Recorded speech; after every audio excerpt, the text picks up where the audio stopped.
तनु के चेहरे पर मर्दों की तरह मूंछ और दाढ़ी उगाई थी। चेहरे की मूंछ और दाढ़ी का भेद छिपाए रखने के लिए रातों को सबके सो जाने के बाद उठती और शेविंग कर मेकअप लगाती। अरे देखो देखो क्या मर्दाना चाल है इसकी। ओ मैडम जरा चेहरा तो दिखा, हम भी तो देखें कि आखिर घूंघट में चांद छिपा है या काला बादल। लड़की के साथ इस तरह से बदतमीजी करते हुए शर्म नहीं आती आप सबको? तनु ये कह ही रही होती है कि तभी एक लड़का उसका घूंघट खींच देता है और फिर जैसे घूंघट हटता है तनु के चेहरे पर उगी मूंछ दाढ़ी देखकर सभी लड़के आश्चर्य में पड़ जाते हैं। अरे ये क्या, ये तो गर्ल कम बॉय है भाई। 2 in 1, वाह क्या लड़की है, इसे तो घूंघट में देखने अच्छा है। चल चल डाल ले घूंघट।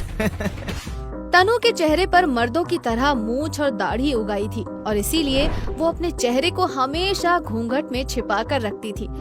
उसे हमेशा घूंघट में परेशान देख उसकी माँ सरला एक दिन बाजार से एक लेडीज शेविंग किट खरीद कर लाती है और उसे तनु को देते हुए कहती है, तनु बेटा ये लो लेडीज शेविंग किट लाई हूँ, वो भी तेरे लिए। आज से तू भी अपने पापा की तरह रोज शेविंग किया कर, समझी? उससे क्या होगा माँ? हरी तेरे भेजे में भूसा भरा है क्या, जो इतनी सी बात नहीं समझती? शेविंग करके चेहरे पर मेकअप लगाएगी तो क्या इस मुँह घूंघट से छुटकारा नहीं मिल जाएगा तुझे? तनु को सरला का आइडिया बहुत पसंद आता है और वो रोज शेविंग कर चेहरे पर मेकअप लगाने लगती है।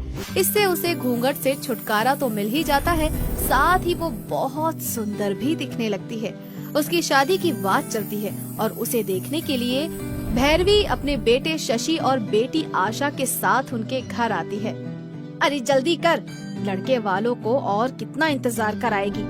बस थोड़ी देर और लगेगी माँ, बस अभी आई, जल्दी आना।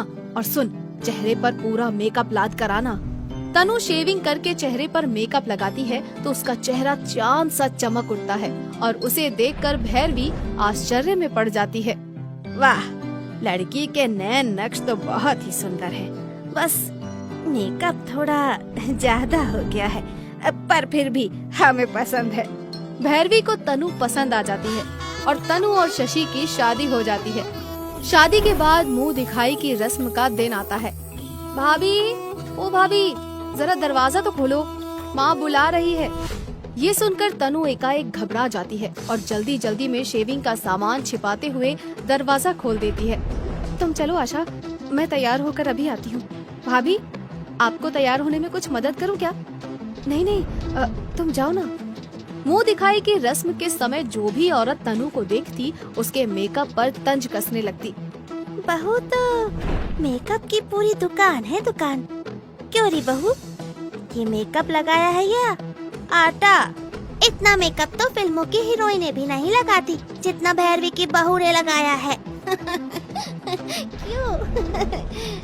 औरतों को ऐसे हंसते देखकर भैरवी को बहुत बुरा लगता है और वो उनको खरी खरी सुनाते हुए कहती है, अरे तुम बहू देखो, बहू का मेकअप मत देखो, मॉडर्न बहू है हमारी, मेकअप तो करेगी ही ना। मगर तनु का हद से ज्यादा मेकअप देखकर भैरवी भी परेशान हो उठती है और शशि से कहती है, क्यों रे शशि, बहू इतना भारी भरकम मेकअप क्यों करती है? इतना मेकअप तो शूटिंग करने वाली अभिनेत्रियां भी नहीं लगाती होंगी। ये तो अपने मॉडर्न बहू लाने से पहले सोचना था ना माँ, अब उसके मेकअप को क्यों रोती हो? शशि के ये कहने पर भैरवी चुप हो जाती है। उधर तनु अपने चेहरे की मूंछ और दाढ़ी का भेद छिपाए रखने के लिए रातों को सबके सो जाने के बाद उठती और शेविंग कर मेकअप लगाती। एक दिन आशा को उस पर शक हो जाता है। भाभी रोज रात को सबके सो जाने पर उठकर देर रात बाथरूम में घुसी रहती है, आखिर ये करती क्या है? कुछ न कुछ तो राज जरूर है।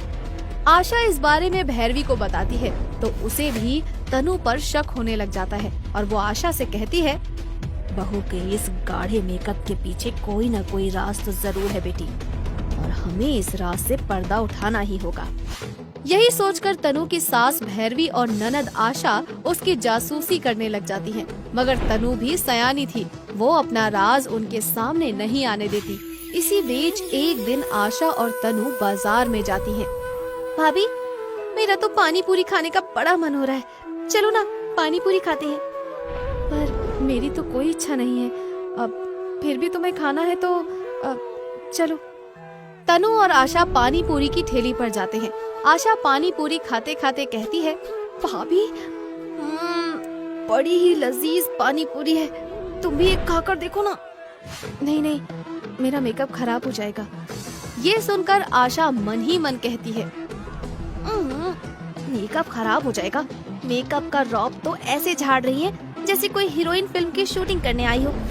तनु और आशा पानी पूरी की ठेली से चली जाती हैं, तो अचानक ही बारिश शुरू हो जाती है और बारिश के पानी से तनु के चेहरे का मेकअप धुलने लगता है। तनु अपने चेहरे को दुपट्टे से ढकने की कोशिश करती है। उसे ऐसा करते देख आशा कहती है, भाभी अब तुम भले ही अपने चेहरे पर घूंघट क्यों न डालो, तुम्हारा मेकअप तो अब धुल कर ही रहेगा। ये कहकर आशा हंसते हुए तनु के चेहरे से घूंघट हटा देती है और फिर हैरान होकर रह जाती है। हाय राम, इतना बड़ा धोखा! तुम्हारे चेहरे पर तो मूंछ दाढ़ी है। अब समझे कि तुम रातों को उठकर क्या करती थी, सबसे छिपकर शेविंग बनाती थी ना भाभी? हाँ आशा, मैं शेविंग बनाकर मेकअप लगाती थी ताकि मेरी मूंछ और दाढ़ी का राज हमेशा राज ही बना रहे। पर अब तो राज खुल ही गया है भाभी। तनु का ये सच सामने आते ही भैरवी आसमान सिर पर उठा लेती है। मैं ऐसे मर्दाने चेहरे वाली बहू को अपने घर में कभी नहीं रख सकती। शशि, कह दे इसे मेरे घर से निकल जाए अभी। मुझ पर रहम कीजिए माँ जी, मुझे घर से मत निकालिए। इसमें तनु का क्या कसूर है माँ? उसने जानबूझकर तो चेहरे पर दाढ़ी मूछ नहीं उगाई है, इसलिए तनु कहीं नहीं जाएगी। शशि के कहने पर भैरवी तनु को घर में रख तो लेती है, मगर उस पर हमेशा तंज कसती रहती है। फूटे भागे हमारे, घर मूछ दाढ़ी वाली बहू को झेलना पड़ रहा है। ऐसी औरत तो शाप होती है, शाप। भैरवी के साथ साथ आशा भी तनु को ताने देने में कमी नहीं छोड़ती। वो दोनों मिलकर तनु की बहुत आत्मा दुखाते हैं। हे ईश्वर, इस आशा के चेहरे पर भी ऐसे ही दाढ़ी मूछ उगा दे, तब पता चलेगा ही नहीं मैं क्या दुख झेल रही हूँ। तनु के मुंह से निकली ये बात तो जैसे भगवान ने सुन ही ली हो। कुछ ही दिनों में आशा के चेहरे पर भी दाढ़ी मूछ उगाती है और भैरवी दहाड़े मार मार कर रोने लगती है। हाय हाय राम, तूने ये क्या किया भगवान? मेरी फूल सी चेहरे वाली कोमल बेटी के मुंह पर दाढ़ी मूछ उगा दी। अब इस बदसूरत से कौन शादी करेगा? भैरवी ये कह ही रही होती है कि तभी तनु की माँ सरला आ जाती है। रो मत भैरवी, सब ठीक हो जाएगा। तनु के चेहरे पर मूछ दाढ़ी एक शाप के कारण ही है। इस बाबा की दाढ़ी मूछ तो देखो, कितनी गंदी लग रही है। बच्ची, ऐसा मत बोलो, बाबा को गुस्सा आ जाएगा। बोलूंगी, मैं तो बार बार बोलूंगी। तुम्हारी दाढ़ी मूछ गंदी है, गंदी। तो जा, बाबा ने श्राप दिया, ऐसी ही दाढ़ी मूछ तेरे चेहरे पर भी उग जाएगी। फिर क्या हुआ सरला बहन? होना क्या था, मैंने बाबा से माफी मांगी तो बाबा ने इसे माफ कर दिया और ये भभूत दी। कहा कि 15 साल पूरे होने पर इसे ये भभूत पानी में घोलकर पिला देना। इसके पीते ही चेहरे पर उगी दाढ़ी मूछ अपने आप ही गायब हो जाएगी। ये सुनकर भैरवी हैरान हुई और फिर कहने लगी, फिर मेरी आशा के चेहरे पर दाढ़ी मूछ आने का क्या कारण है? नफरत। इसने तनु से नफरत की, इसीलिए इसके चेहरे पर भी दाढ़ी मूछ उगी आई है। तुम इसीलिए बच गई क्योंकि तनु ने तुम्हारा नाम लेकर ऐसा कुछ नहीं कहा। ये सुनकर भैरवी और आशा दोनों की आंखें खुली रह जाती हैं और वे तनु से माफी मांगने लगती हैं। तनु उन्हें माफ कर देती है और भभूत के प्रभाव से उन दोनों के चेहरे से दाढ़ी मूछ गायब हो जाती है।